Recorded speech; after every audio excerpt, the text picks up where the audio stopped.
Welcome to Carly Tackles Dog Bed. This particular style of dog bed keeps the dog off the ground to alleviate pressure on hips and joints.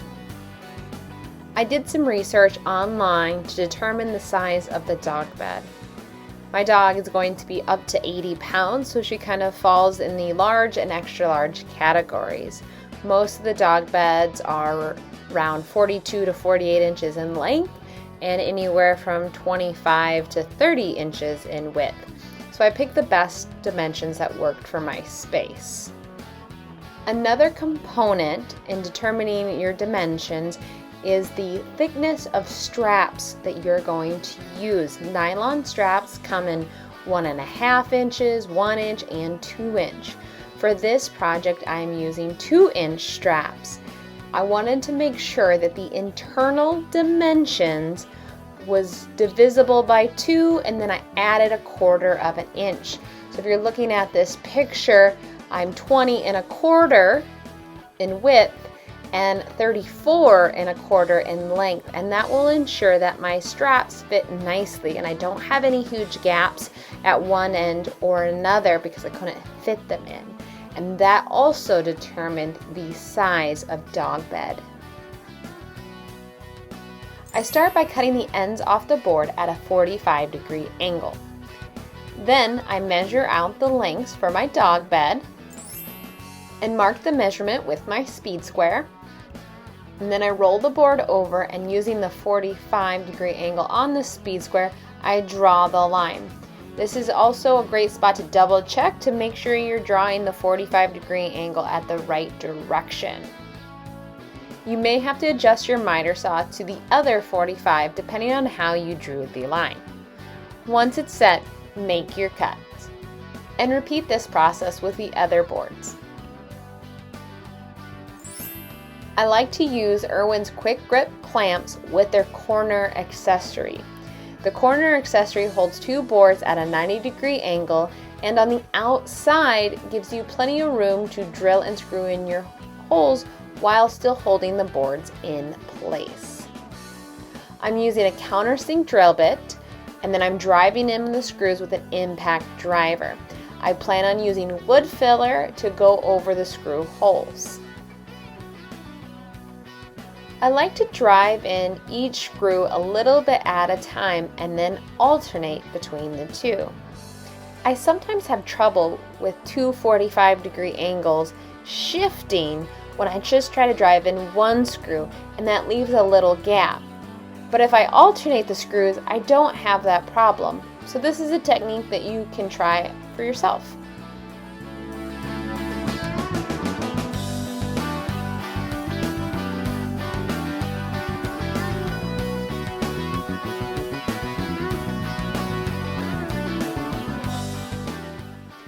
If you don't have the corner accessories, the next best option that I find is using a hold down clamp on the seam.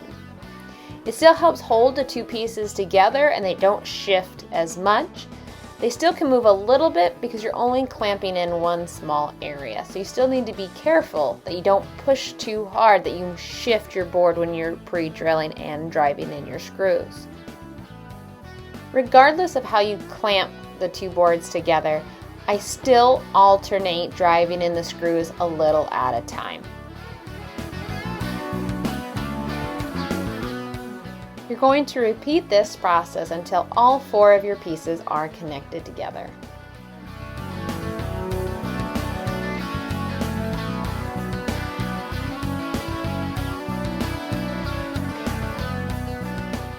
I like to use DAP plastic wood filler.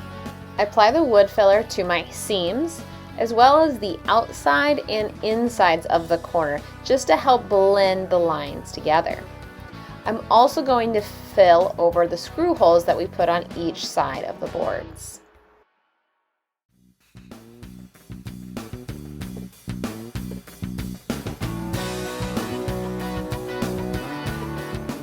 On the underneath side, we are going to install the brackets for your legs. You can purchase legs at any hardware store, but find some brackets that make sure they screw into the same size thread. place the brackets on the board and double check to make sure the legs are not going to stick out past your board. You don't want to walk by your dog bed and stub your toe.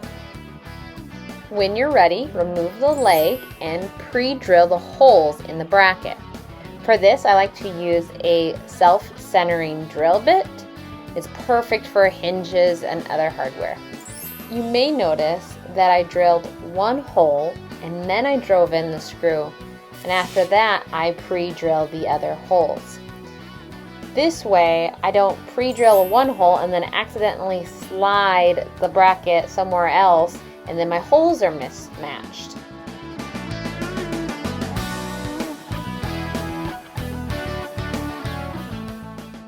Here is another look.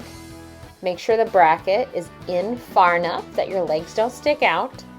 Pre-drill a hole and drive in a screw, and then pre-drill the other 3 holes and then drive in those screws. You're going to repeat this for all 4 legs on all 4 corners. Once the wood filler has had time to dry, I am taking my Orbital sander with 150 grit sandpaper and sanding out the tops and edges. After I'm done sanding, I try to vacuum up any dust particles I can with a brush attachment, and then I take a tack cloth and try to get any particles that way. You can stain or paint your dog bed. I applied primer before I applied the paint. The puppy tried it out but didn't like it without the straps. Cut your straps 10 inches longer than your total width. That will account for wrapping the strap around the 2x4. To figure out how many straps you need to cut, you will use your internal dimensions. The width of this board is 20 1/4. 20 divided by 2 gives me 10. I need 10 straps to go the full length. 34 divided by 2 inches is 17. I need 17 at the other length to go crossways. Once you have all your straps cut, it's time to attach them to the bed. Start with one end of the straps. Get them all laid out and make sure that they fit nicely before stapling. You'll thank me later. You can use a staple gun. I'm using a staple gun that's attached to an air compressor. It's way easier than just using a regular staple gun, but use what you got. And I'm firing in multiple staples because I do plan on pulling the straps tightly on the other side, and I want multiple places that are holding the strap to the wood frame. Once you have all the straps attached at one end, we're going to flip the bed over and we're going to pull the straps to the other side. Going to pull each strap tightly. Now your first strap is going to dictate where all of your other straps line up. So make sure that you line it up to the inside of the frame of that board. Now all of your other straps have a baseline and you can just line it up near the previous strap. I'm also firing a few staples, but I'm taking care to make sure I'm pulling tight because this will sag over time.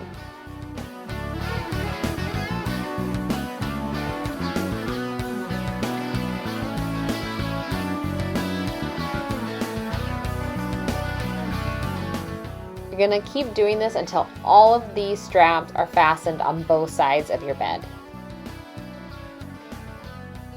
I like to take scissors and cut the ends off so they're nice and clean. You don't have to do this step, but it does give it a nice look. Now it's time for your cross straps. These I do one at a time because you're going to weave them. You're going to go over, under all of the straps that you've already attached. Then you're going to pull tightly and secure the other end of the strap. When it's time to do your second strap, you want to make sure you did the opposite. So if you started your first strap over, then you're going to start your second strap under, and that should give you that weave look. Remember to pull tightly at the end and fire in some staples. It's also good to push the strap against the other strap towards the top, just kind of keeping that weave tight.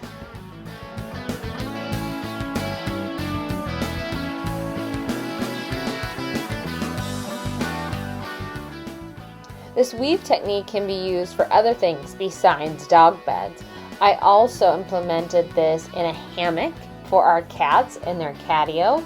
And there's Tucker right now showing you how well it holds. There's nothing holding the bottom.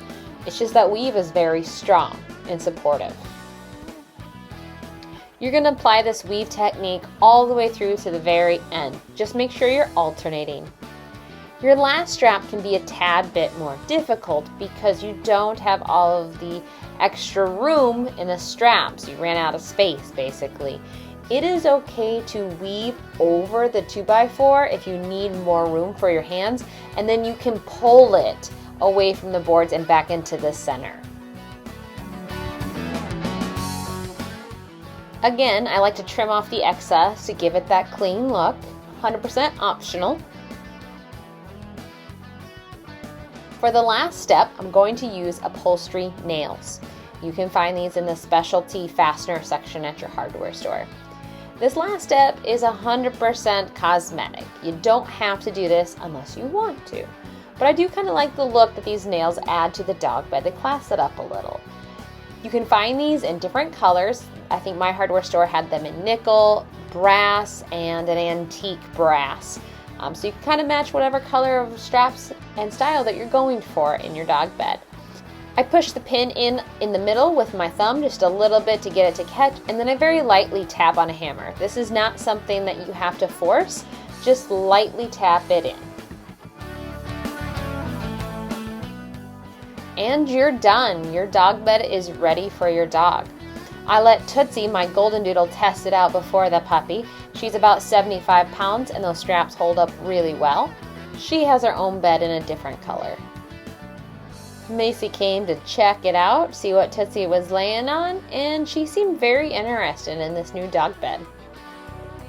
She weighs about 30 pounds right now, so you have over 100 pounds on this dog bed, and it's holding up really well. Thanks for watching Carly Tackles a Dog Bed. If you like this video, please give it a thumbs up and share it with your friends. If you'd like to see more videos similar to this, please subscribe to my channel, Carly Tackles DIY, Tools and Gadgets, Tips and Tricks. And make sure you hit that bell to receive notifications when I release new content.